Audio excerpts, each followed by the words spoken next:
Hello everyone. This evening we start with the odd and sometimes funny punishments given out in old-day Europe. An age where fairness was inventive, law could be bent, and most old rules were just made up right then by a man with a silly hat. So before you settle in, please take a second to give the video a thumbs up and join us, but just if you really like what I make here. And tell me in the notes where you are watching from and what the time is for you. It is always so neat to see who is with us from all over the big world. Now make the lights low, maybe put a fan on for that quiet buzzing sound. And let us slide into our story for tonight, all together. If you believe your biggest headache story is awful, think of it finishing with you trapped inside a big beer barrel while your friends next door giggle and toss turnips at you. Say hello to old day Europe's drunkard's coat. The single clothing choice sure to wreck both your self-respect and the way you stand up. This is the way it happened. You drank too much, and not the nice singing tunes with pals kind of drinking. More like the trying to fight a big church bell kind of drinking. Perhaps you sang a song to the town water fountain. Perhaps you went to sleep with your face in a pig's home. Whatever your own special work of poor thinking was, the town leaders chose that you had to be taught a lesson. That lesson showed up as a big wooden barrel that had holes cut into it.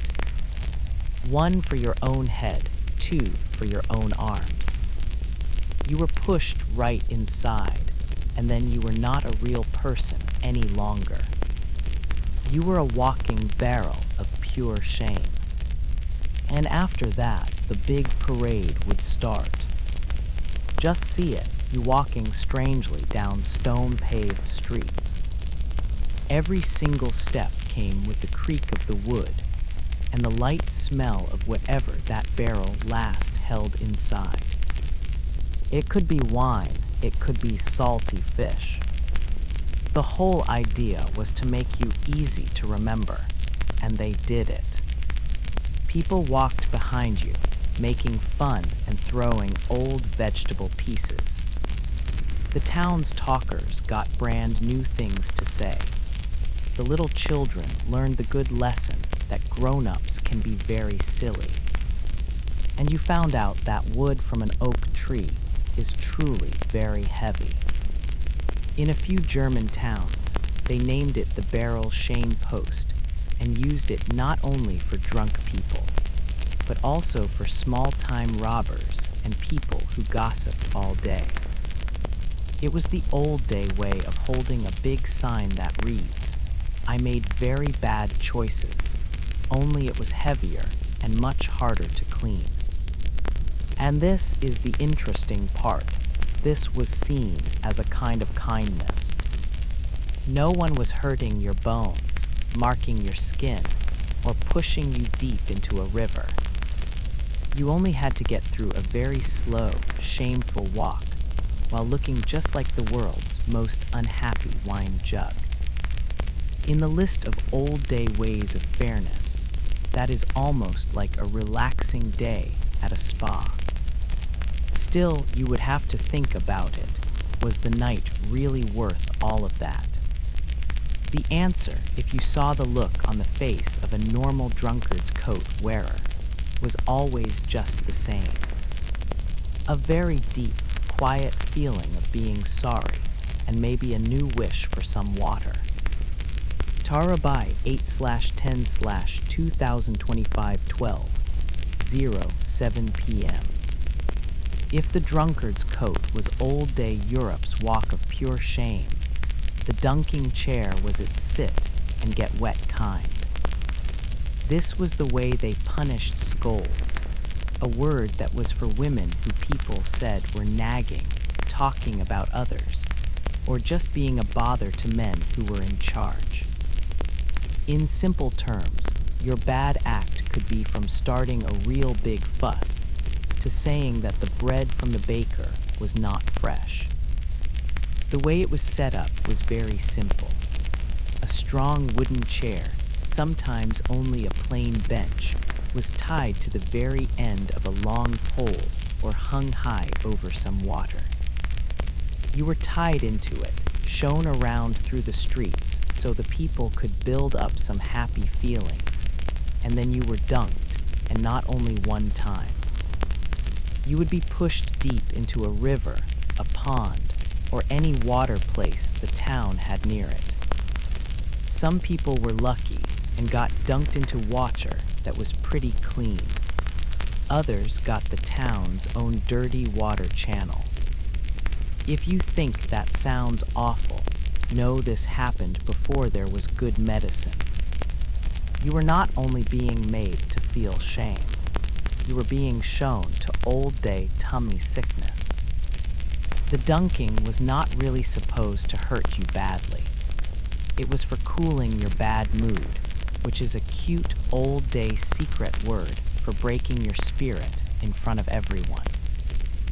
Each time you went in, it was meant to make you more quiet, more wet, and maybe not so ready to talk back to your neighbors later on. Men were not safe from it either. People who cheated, tricked others, and told lies could also end up in the chair, usually making the townspeople very happy. If your bad act was about money, someone would almost for sure be yelling, "I hope you can swim in your bills," from the land. Some towns got even more clever. The chair could be pushed around on the ground first just to make people wait. Or the pole could be moved in a way that teed. The person got half dunked, leaving them gasping with one part of their body all wet while the people talked about if they should finish the job. And here is the strange part. The word cuck in the dunking chair's name did not first mean what it means now. It was from cuckin, which means to go to the bathroom. So yes, the name really means something like poop chair, which if you think of the water in some old-day rivers, was very, very true.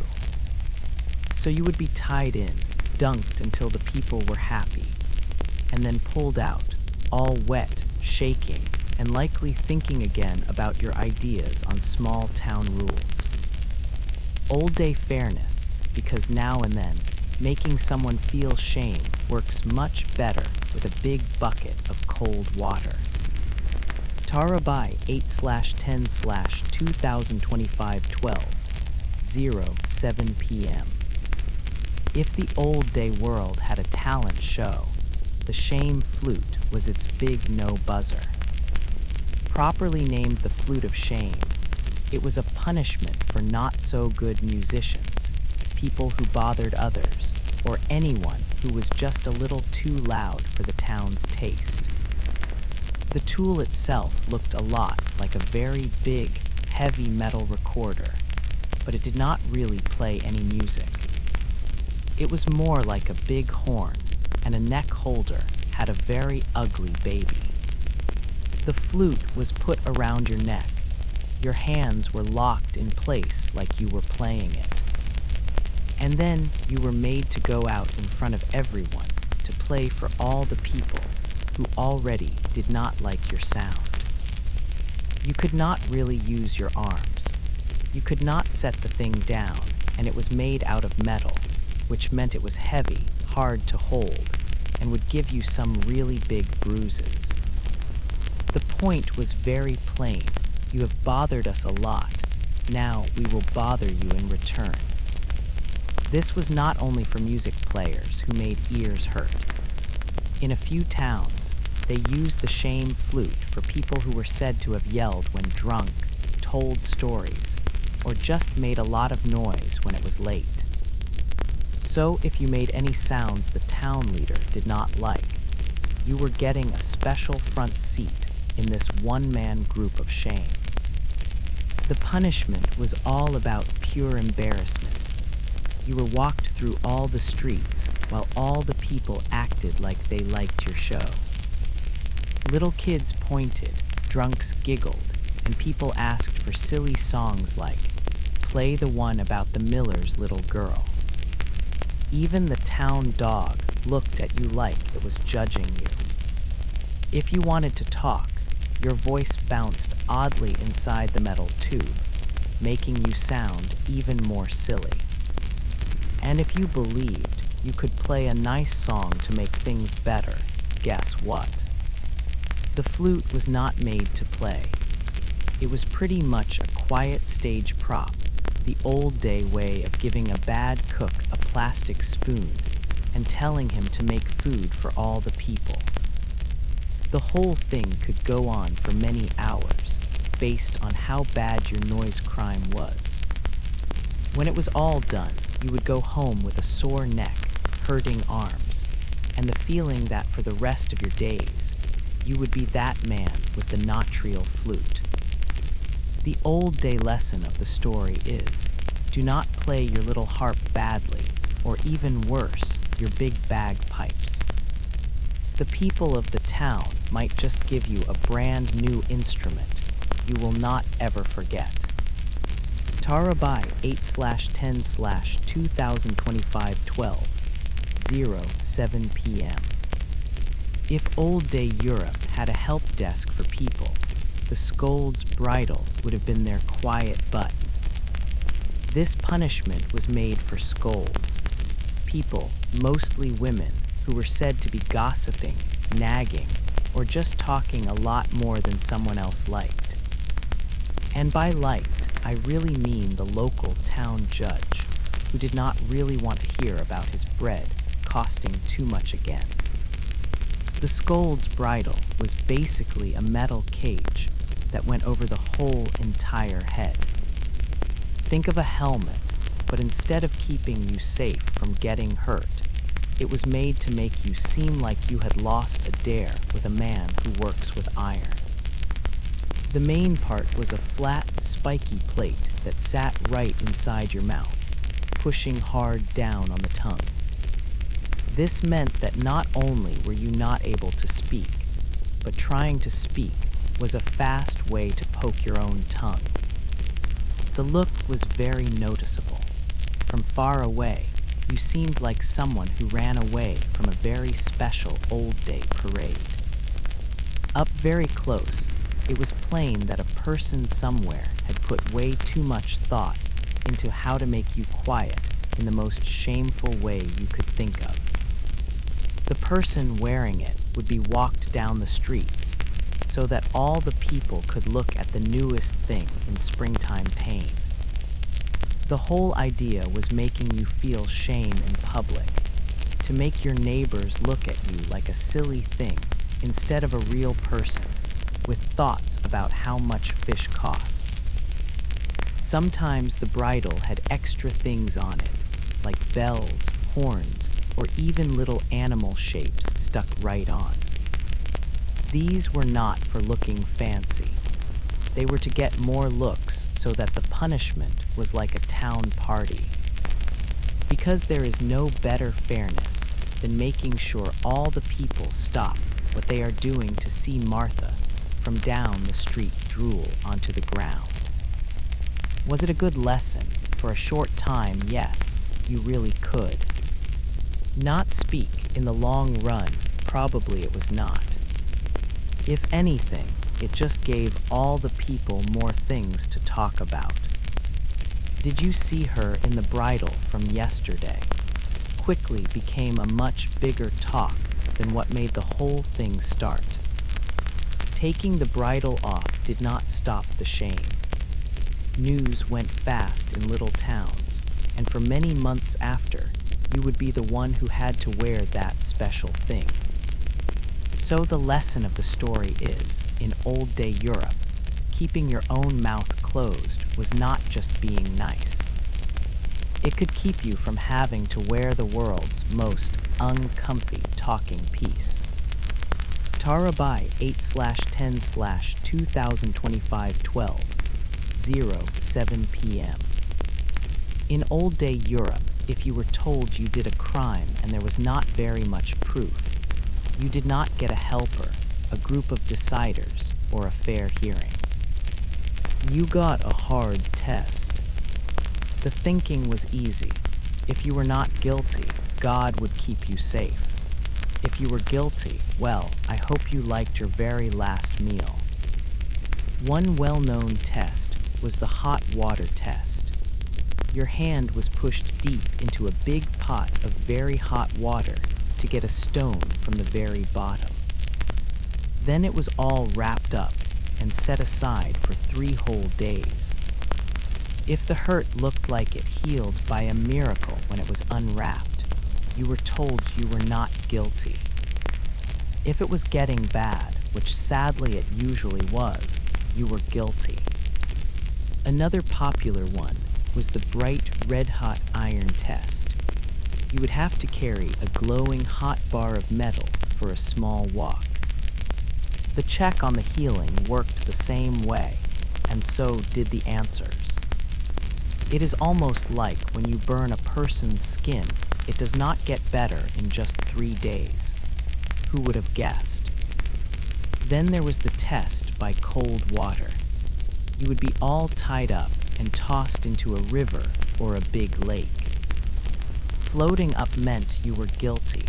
The water was pushing you away. Sinking down meant you were not guilty, because it seemed that drowning was the sign of a very pure soul. The problem with this whole way was easy to see. Even if you did pass, you were still not alive. Good job. These tests were not just for small bad things. Stealing, magic, wrong beliefs, all of them could get you a place in the let's just see what goes on games. And the very best part, the people watching over the test were often the same people who already thought you did it, which made it a little bit like asking the person who will end you to hold your safety shoot. To make things even worse, making it through a hard test did not always make things stop. People might still think you did it because it was clear you had gotten some help from bad powers. So you could get through the test and still find yourself in another type of old-day fun like the shame post, or even worse. On a piece of paper, a hard test was about God's fairness. In real life, it was about a big show, scaring people, and a very good reason to not do any real looking into things. Why look for clues when you can just boil a person's hand and say it was God's idea? So if you were an old-day town person who was said to have done something you did not do, you hoped for a big miracle, or at least for a judge with a much better thought of fairness. Then let us put them on fire and see what goes on. Tarabai 8/10/2025 07 p.m. If old-day Europe had a special thing in the town center, it was not a water fountain or a big statue. It was the shame post.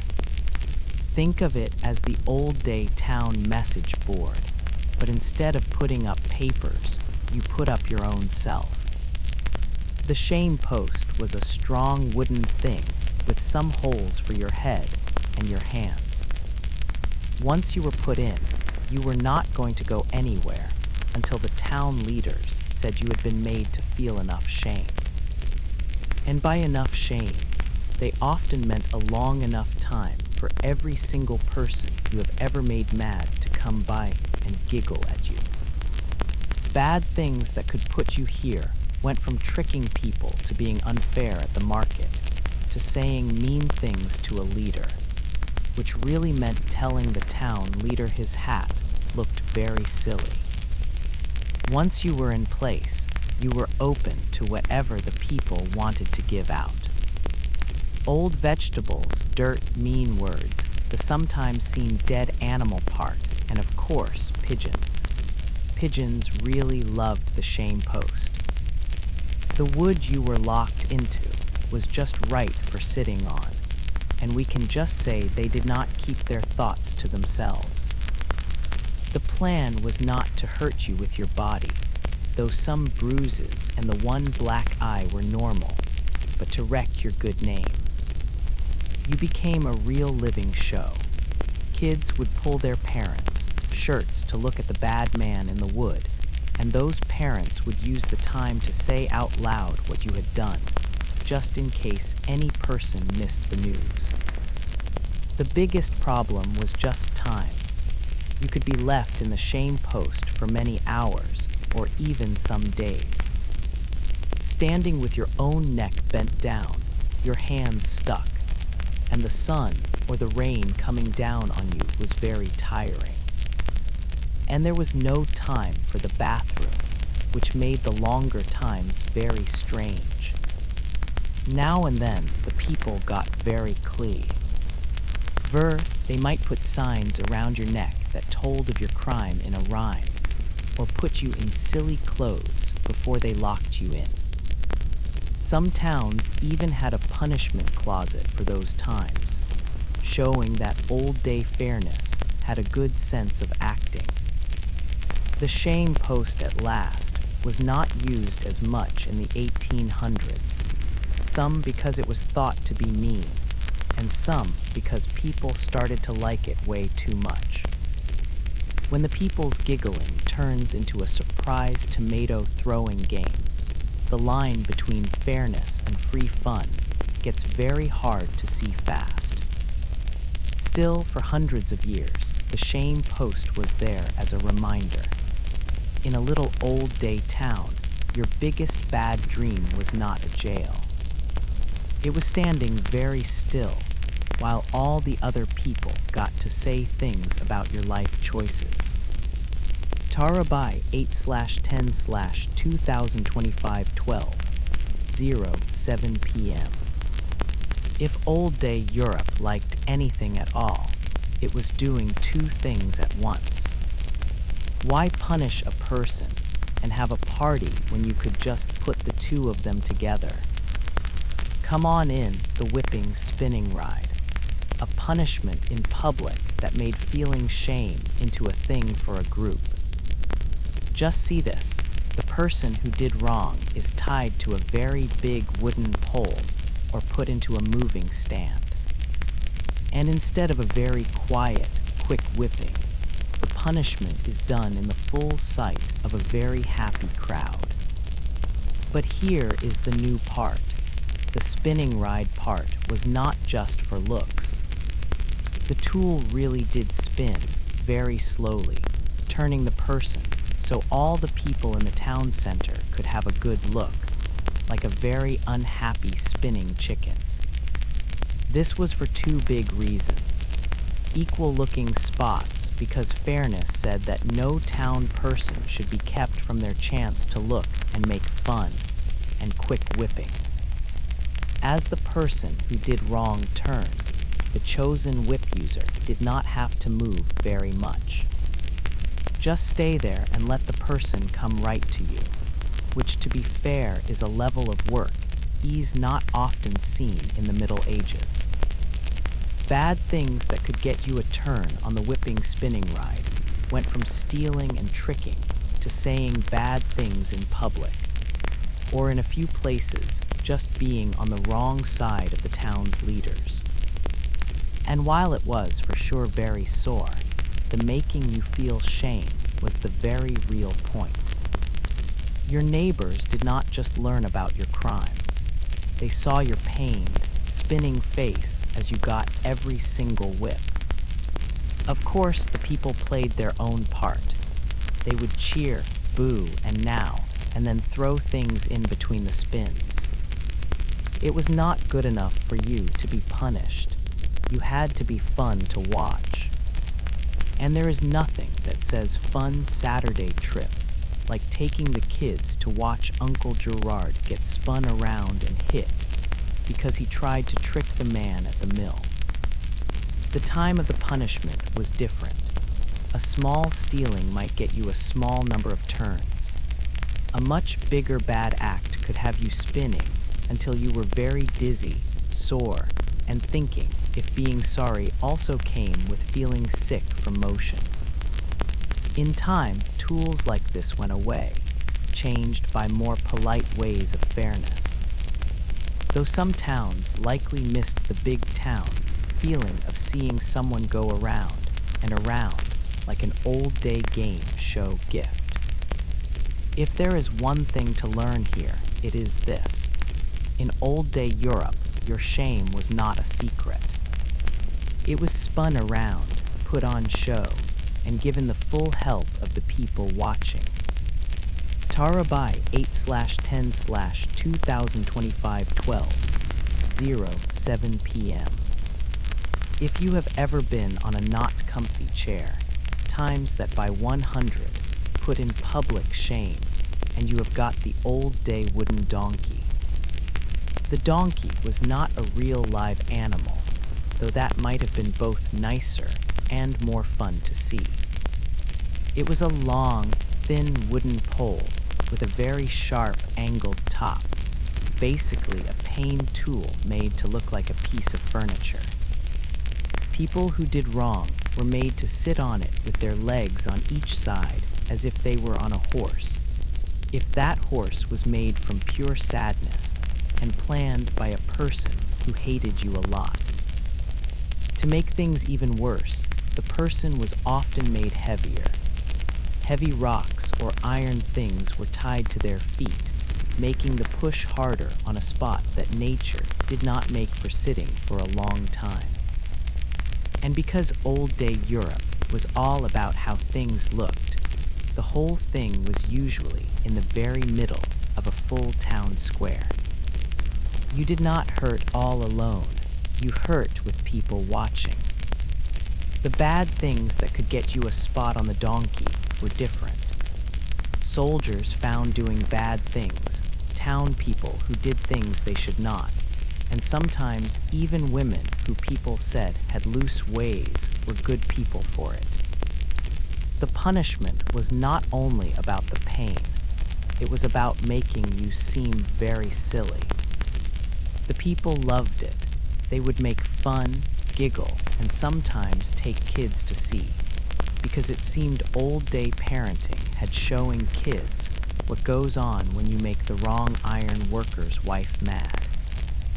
If the person who did wrong yelled or moved around not comfy, the giggling got 2 times louder. After all, the entire idea was to make herding into fun for everyone to watch. The length of time you were on the donkey was based on how bad the bad act was and how mean the rules were. A few hours would give you hurts that last, longer times for being lasting hurt. But hey, at least it made you respect town laws and buy some softer children.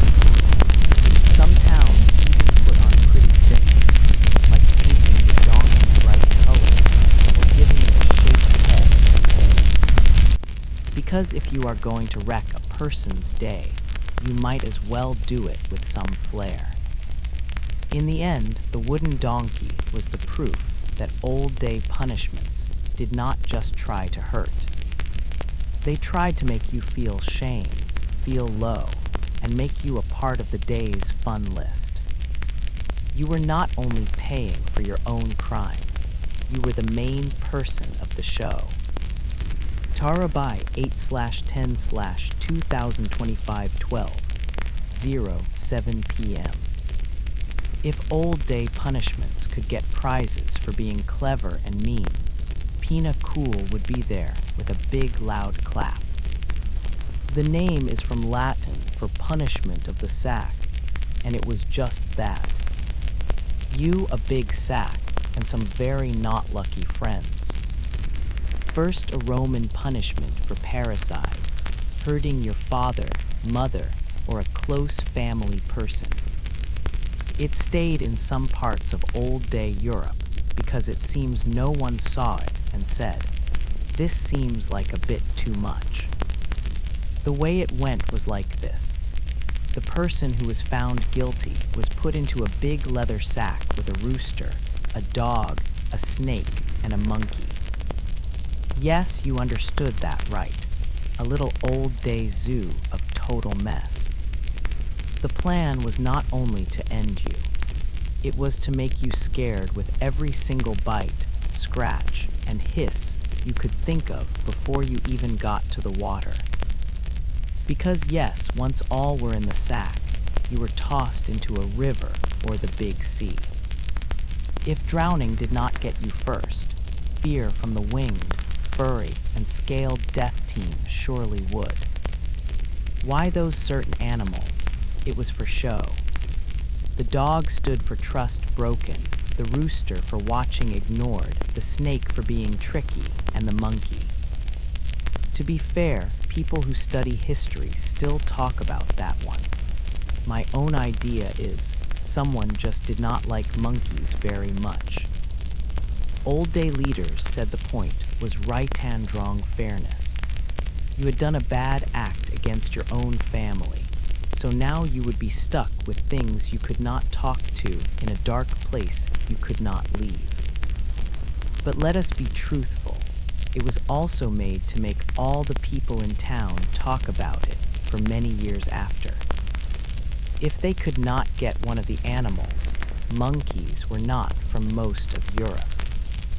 Changes were made, cats, geese, or whatever could be got that was sure to get scared in a sack, which means you could do the same crime in 2 other towns and have very different last few moments.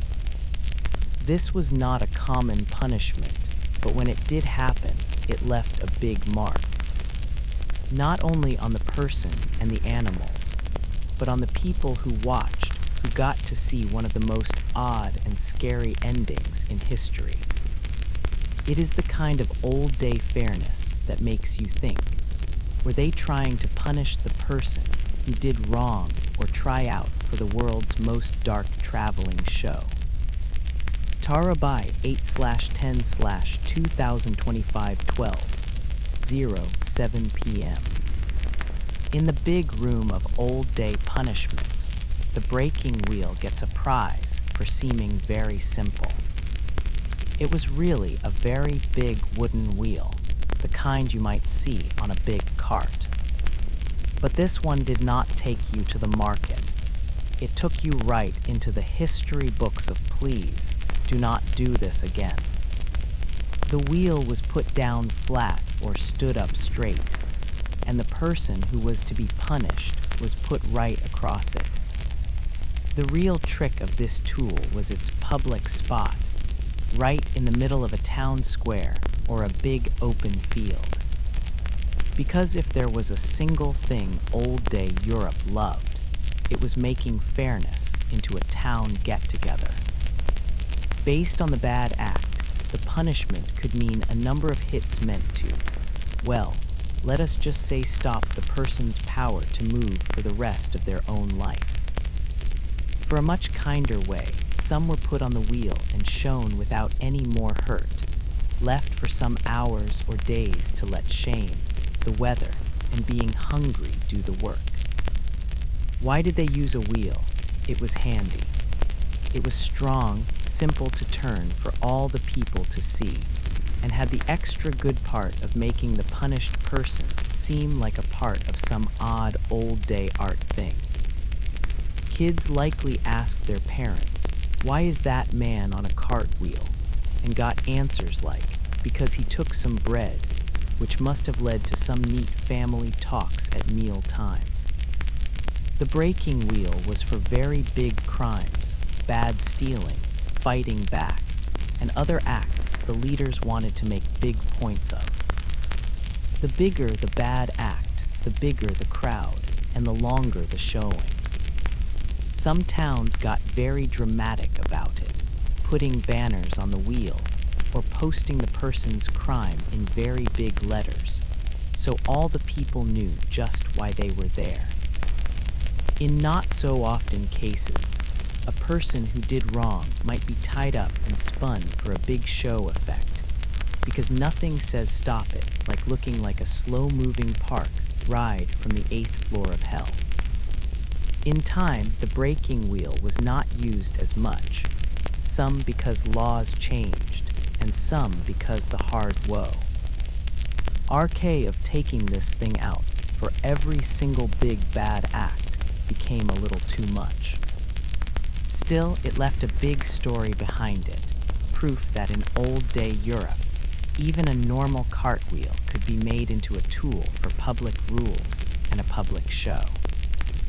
Tarabai 8/10/2025-12:07 p.m.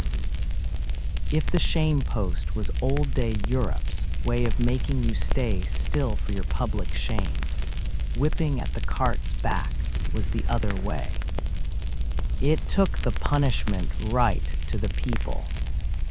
Think of it as the delivery help of making someone feel shame.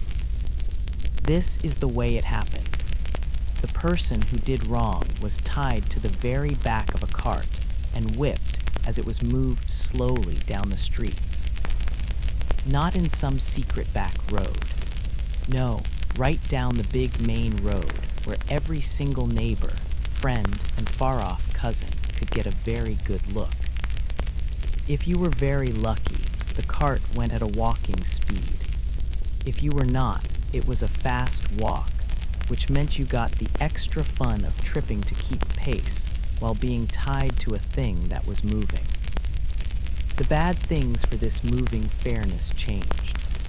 Small stealing, public trouble, bad talk, and just making the wrong leader mad could all get you a pass to this traveling show of shame. The plan was not only to punish your body, it was to make very sure everyone saw it going on. A still shame could only get to so many people. This way, the leaders could show you around like a warning story on some wheels. The people's part was, of course, liked. People would make fun, throw whatever they had with them, vegetable pieces, dirt, or the sometimes seen mean word so clever it likely should have had its own prize. The punishment was not done until the cart had gone its full way, which might go around through the busiest spots of town many different times. The cart itself was not made pretty. This was not a big parade thing, but the person driving had a very big role. They chose the speed, and a too happy driver could make your life a lot worse by going over every single bump on the road. Old-day stone roads were not known for being very smooth. Even with its simple way, whipping at the cart's back had a lot of staying power. It was not costly, needed no special things other than a cart and some rope, and was sure to give the most looks for your bad acts. If a big warning to the people was the plan, this was as good as it could get. In time, it went away as fairness ways became less about public shows and more about behind closed doors choices. But for hundreds of years, if you saw a cart going slowly down the town with a person tied to it, you knew the big show was about to get started. Tarabai 8/10/2025-12:07 p.m. In the world of fashion, some extra things say style, others say fighting back. And the iron collar said, I have made a very bad life choice. This was not a pretty thing in the normal way. The iron collar was a very thick metal ring locked tight around the person's neck, often with a long chain tying it to a post or a wall. In a few cases, the chain was not long, keeping you in a single spot like a very unhappy lawn thing. In others, there was no chain at all. You were just made to wear it as a walking notice of your bad act. The collar was not hard to see. It was heavy, not comfy, and made to be very plain. Many had words or cuts on them telling of your bad act. Thief, liar, or my own top choice, gossiper. Think about trying to get bread while really wearing a sign right around your neck that says, "Do not believe me." A not-so-hidden social clue there. Crimes that got you this old-day fancy thing were usually in the make-them-feel-shame, do-not-tend-them group. Small stealing, bad talk, cheating with market weights. Sometimes it was put with other punishments, like staying in the town square for a few hours, so all the people could look at your new extra thing and keep it in their minds. The real clever part of the iron collar was how long it lasted. In a few cases, it was not just for one afternoon. You could be made to have it on for some days or even some weeks, making sleeping, eating, and just being alive a constant work in being uncomfy. And of course, you could not get it off by yourself. That needed a man who works with iron and the say-so of the very people who had put it on you. In some towns, the collar was put for good on a wall or the side of a building, and the person had to stay there until their time was all done. This made the punishment into a kind of living signboard. Come to the market, and while you are right here, see this man who tried to give less change to the baker. In time, the iron collar was not used as much, some because thoughts on public shame were changed, and some because iron is not cheap, and using it for neck things stopped being worth all the work. Still, for its own time, it was a very good little tool. Shame you can carry, easy to keep, and sure to make you the least liked person at any old-day dinner party. Tarabai 8/10/2025-12:07 p.m. Old day Europe had a very plain why of stopping crime. If you took something with your own hand, well, you might not be using that hand anymore. Hand cutting for stealing was just what it sounded like. The taking away of a hand, a finger, or sometimes even a foot if you were very bad at taking things from stores. The plan was very easy. Take away the tools of the bad act and the problem is fixed. Mean, yes. Worked also, yes, but mostly because it made everyone else scared into keeping their hands deep in their own pockets. This punishment was not for every single taken loaf of bread, at least not in all places. In some towns, small stealing got you money to pay or public shaming. But people who did it again, or those found taking very good things, risked the one-and-you're-done rule. If the local leader wanted to make a big point of you, the punishment could be done in the town square for the most effect. Nothing says do not steal like seeing someone at once lose their life's work in taking from pockets. The doing of the punishment, pun fully meant, was different. Some used a big axe, others a long sword, and in not so often cases, a chisel and a hammer, because why not put woodworking feelings to your law ways? Leaders often had a special person do it, not just to make sure it was done right, but because no one wanted to tell their spouse why they were all covered in blood when they got back from the market.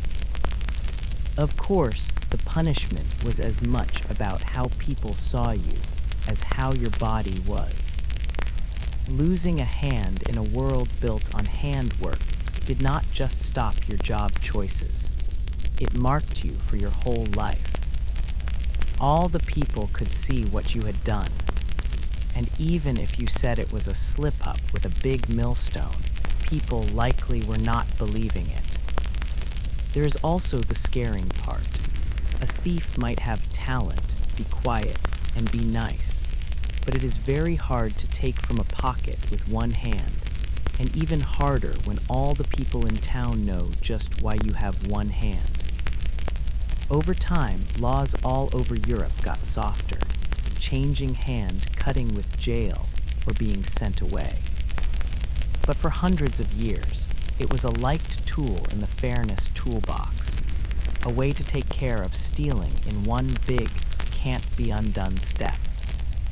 It was very quick, it was very clear, and it made old-day law keepers the first makers of the zero messing around rule. Tarabai 8/10/2025 07 p.m. In old-day Europe, if you could not be punished for all time, your good name for sure could be.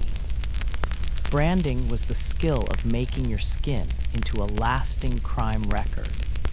No papers needed. The way it worked was easy in thought, if not nice in the doing.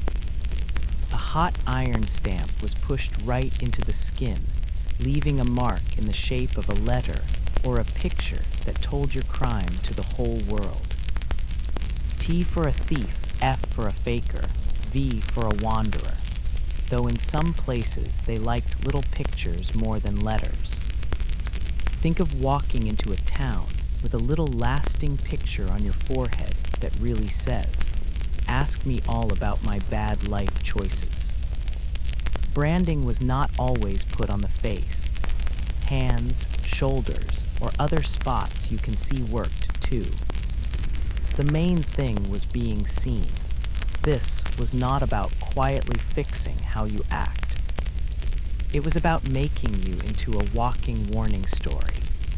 Even if you promised you had changed your ways, the mark told all the people not to believe you, or at least not to let you be alone with the nice silverware. The bad things that could get you a brand went from small stealing to faking, leaving the army, or breaking the rules for nighttime in very strict towns. In some areas, branding was a punishment that got worse. The first bad act might get you a fine to pay, the second, a few hours in the stocks, and the third, good job, you have just been moved up to a human sign board. It was not only about shame, though. Branding made it very easy for law keepers to see people who did bad things again, especially in a time before ID cards or face pictures. Leaders could look at you and right away know your crime history, like an early sore way of having your bad act sheet in your pocket. The branding iron itself was different by area. Some were little and nice, well as nice as branding can be, while others were big enough to make the punishment be seen from the other side of the market square.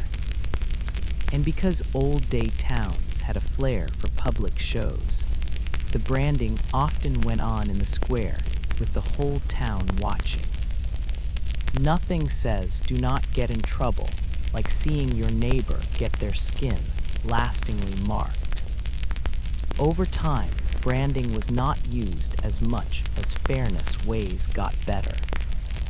But its story stuck for real. In the Middle Ages, you could change what you wore, go to another town, even get a beard. But the mark was there. Justice old-day style meant you did not just do your time, you wore it. Tarabai 8/10/2025 07 p.m. If old-day Europe had a fancy package for punishments, hanging and drawing was it, saved for the most big-time crimes, often being a traitor, it was the law way of saying, "We are going to mac." Be very sure you feel sorry for this. The hanging part is simple enough to see. The person who did wrong was put on a rope, but here is the new part. They were not always meant to pass away right then. In many cases, the rope was made loose before the end, making sure the rest of the punishment could go on. That is right, this was less quick fairness and more a long show piece. Then the drawing part came, which even though it sounds like art, had nothing to do with making a picture. It meant being pulled, often really dragged, to the spot of the ending. In some towns, the person was tied to a hurdle or a wooden board and pulled by some horses through the big streets. If you thought cars were bad today, think of trying to go to the market with that show in the way. Why so much work? Being a traitor was seen as the biggest betrayal. So the punishment had to give a very loud point. Do not even think about trying it, and it did work. Not always because it made people stay true, but because the hard work of it was very tiring. Getting horses, ropes, carts, and people for one person's punishment. It was really a town party with the world's most awful theme. Of course, the show drew, pun absolutely meant, very big crowds. People took children, food, and stories. The event became not just about punishing the person who was a traitor, but about making people be true and maybe liking a day off of work. Old Day Fairness loved a very good learning moment, even if it was the most uncomfy field trip you could think of. Over time, the hanging and drawing way lost some of its flair as punishments got quicker and not so dramatic. But in its own day, it was one of the most well-known shows in the whole town. You did not just get punished, you got a full big show. In the end, the point was very clear. If you were going to betray your own king, you had better be all ready for your last day to have an audience, a parade way, and more drama than a royal getting married. Tarabai 8/10/2025-12:07 p.m. Before the sound of the big arena and the bright flash of sun on shiny helmets, the fighter's story started in a much sadder and more quiet place, at funerals. In the 3rd century BCE, a long time before these fights became Rome's best-loved fun, they were serious events meant to give honor to the dead. The Romans thought that blood had a special power, a thing able to calm spirits that were not at peace. And so, in the open space of a sad rich man's home, 2 men might be taken out, usually men taken in war or men told they did a crime. They were given things to fight with, sometimes just short swords or simple shields, and told to start to fight. The reason was not fun, at least not in a proper way. It was a holy gift. But as the 2 men fought, the people who were there to be sad could not stop feeling a rush of dark interest. The sound of swords hitting shields, the yells of the hurt, the last quiet when one of them fell. It moved something deep in the human want for a big show. Rome, as it often would, took that small spark of interest and made it into a fire as big as an empire. Over the next 100 years, funeral fights got bigger, louder, and had more things. By the time of the late Republic, these secret fights had moved out of open spaces and into short-term wooden rings put up in the main square. Rich men quickly saw that the more fighters they had, the more the people loved them. The games became less about giving honor to the dead and more about making friends with the living. When Julius Caesar had his own father's funeral games, he put on hundreds of fighter bouts over many days, making the crowds happy and making his own name popular. The blood that once was for holy reasons now helped a very different god, the approval of the people. Rome had found out that fighting could be used for politics, that the cheers of a big crowd could be as good as armies on the far border. By the time the big Colosseum stood up from the middle of the Capitol, the first funeral reason for fighter combat had been almost all forgotten. What was left was a big show that mixed holy ways, acting, and mean politics. A stage where rulers could get the trust of the many with a well-timed thumbs up, and where the future of men was chosen before tens of thousands of yelling voices. Tarabai 8/10/2025-12, 07 p.m. To most of the Romans, the fighter was a puzzle. A man who was at the very bottom of the world, yet whose own name might be heard in the streets like that of a great hero. Behind the big show was a life made on hard work, risk, and the constant dark shape of death. The biggest part of fighters were not people who chose to be. They were men taken in war, dragged from far-off lands, criminals told to fight, or men who were slaves bought by Lanisti, the people who owned fighter schools known as Ludi. These Ludi were more like mean training places than spots of learning. Each one was behind high walls to keep the fighters in and keep sea. Furious people out. Inside, new people lived under very hard rules. Their days were packed with weapon drills, footwork practice, body work, and talks from old fighters who had lived long enough to give their hard-to-get knowledge, often in the way of scars. Fighters were taught in special fighting ways, each with its own set of weapons, body cover, and way of being. A sector used a very short sword and a big heavy shield, following his foe like a hunter. A Retiarius, on the other hand, fought with a heavy net and a three-pronged spear, using quickness and good aim to catch and hit. There were heavy armored Milos, quick-footed Thraces with bent swords, and many, many more. Each two were put together to make an exciting, not easy-to-guess fight.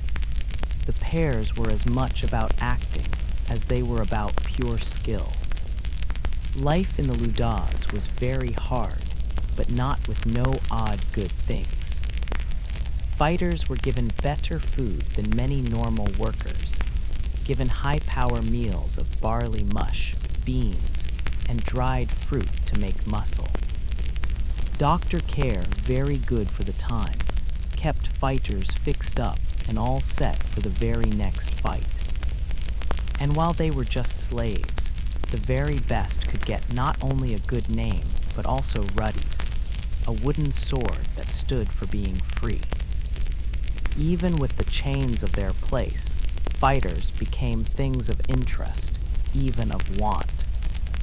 Their body strength, fighting of death, and always being in the public eye made them into a strange kind of famous person. Some Romans cheered for their top picks as if they were today's sports stars, getting mosaics or wall drawings of how they looked.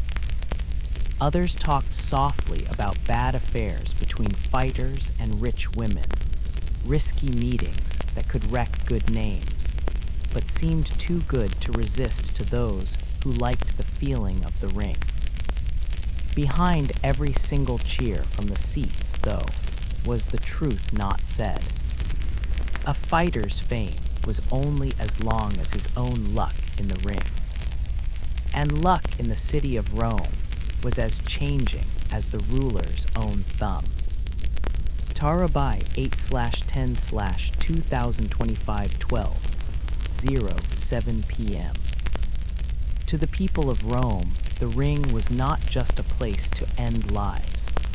It was the empire's biggest acting stage, and the fighters were its players. The biggest and most well-known stage of them all was, of course, the Colosseum, a giant building of stone and smart building that could hold more than 50,000 watchers and still have space for people selling wine, honey nuts, and roasted little beans. From the second a watcher walked in, the whole thing was well planned to make them feel things. Trumpets played loudly, brightly colored flags waved. The sand of the arena floor shone under the bright sun, all set to take in some blood. For many of the Romans, this was the center of town life, a place where the rich and the poor, the senator and the slave, could be next to each other, together in the excitement of the big show. But nothing in the big ring was by chance. Every single fight, every two styles put together, every animal let out from the cages below was picked to make excitement and drama. A quick Retiarius might be put against a heavy armored securer, making the people watching wonder, would quickness beat pure force? Would the little guy catch the big hunter? The very best fights told a whole story with parts of waiting, surprise, and winning or losing. Fighter games were often a part of a big amunas, a day-long party of blood sport.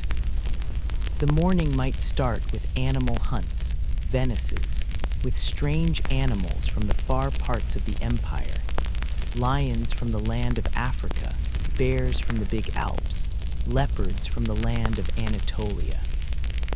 Trained hunters, or sometimes criminals, who were to be punished, faced these big animals in fights that blurred the line between being brave and taking your own life. Midday had the sad show of endings, where those who did big crimes, or were not lucky enough to make the wrong rich man mad, met their end in very dramatic ways. This was the Empire's kind of middle show fun, as strange as it was very scary. Then in the late part of the day came the main show, the fighters. The big gates would open, and fighters came out to cheers, boos, or the sounds of their loyal fans. They waved to the main official, often the ruler himself with the well-known, if not always said line, a Caesar morally to salutant. Hail Caesar, the ones who are about to pass away greet you. From that very second, the stage was all theirs, and the next few minutes could choose not only their own end, but their own spot in Roman memory. In this acting place of sand and blood, every single drop that fell was a part of the big show. And for the big crowd, there was no better show in the whole entire world. Tarabai 8/10/2025-12, 07 p.m. In the city of Rome, the games were not ever just about being entertained. They were about having power. A ruler who could put on a big fancy show was not just keeping the people happy.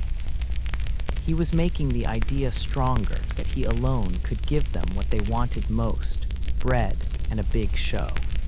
Panamate sen. This easy truth made fighter combat as much a tool for politics as any big army on the border. The games cost a lot.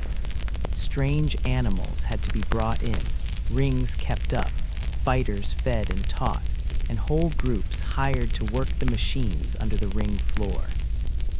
Only the very rich, senators, generals, and for sure rulers could pay to put on such big shows. And in doing that, they bought people's loyalty. A well-timed party could take minds off of army losses, money problems, or political bad news. If the people were yelling in agreement at the Colosseum, they were not yelling in protest in the main square. Politicians used all the games as tools for their campaigns, paying for fights to get the favor of the people. Julius Caesar's own father's funeral games, filled with hundreds of fighters, were not just a nice thing. They were a well-thought-out move to get the hearts of all the people. Later, rulers like Augustus made the art better, using the ring to show a picture of right-hand-strong power, control, and being giving.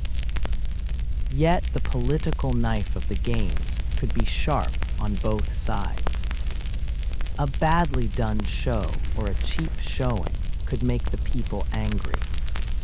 In a city where public thought was very unstable, the cheers of the ring could turn to boos in a second.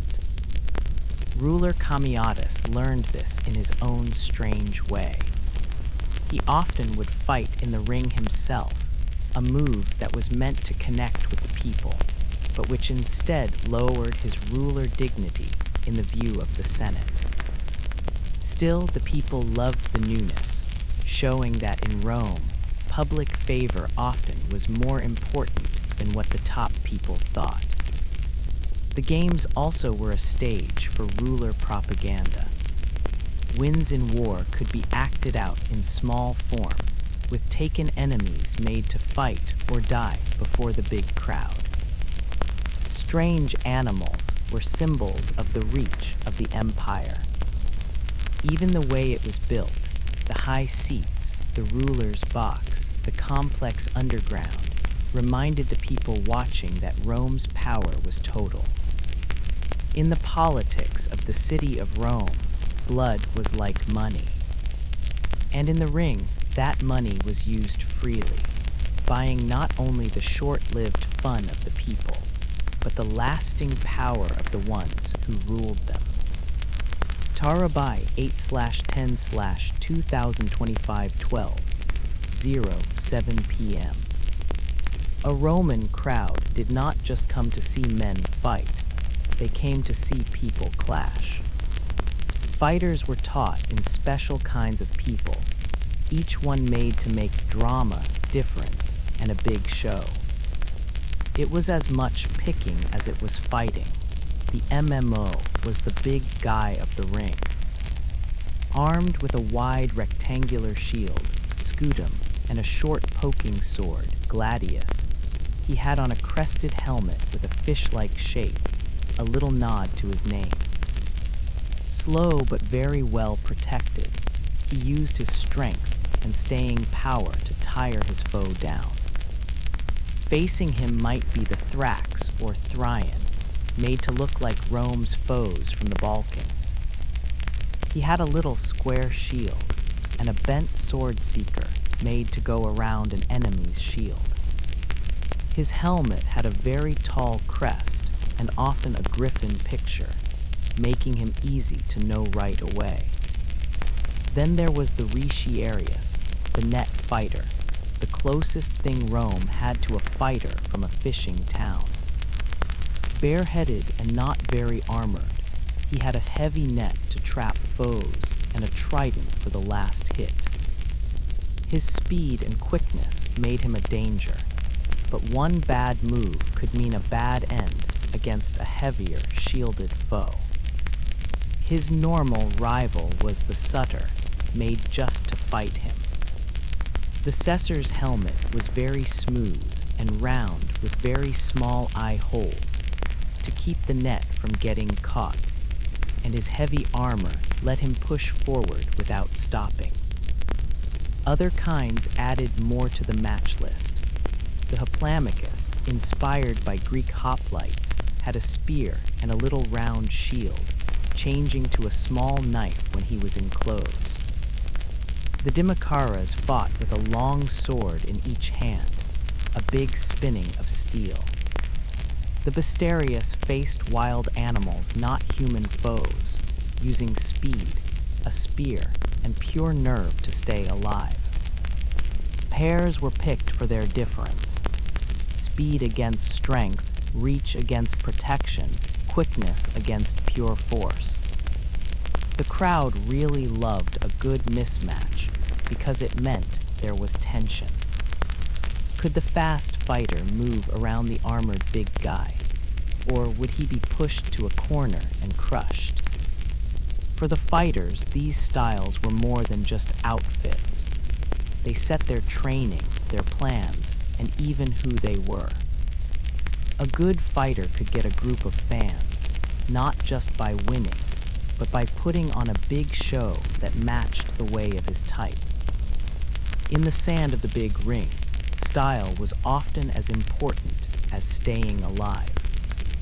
And sometimes the people watching cared more about the first one than the last one.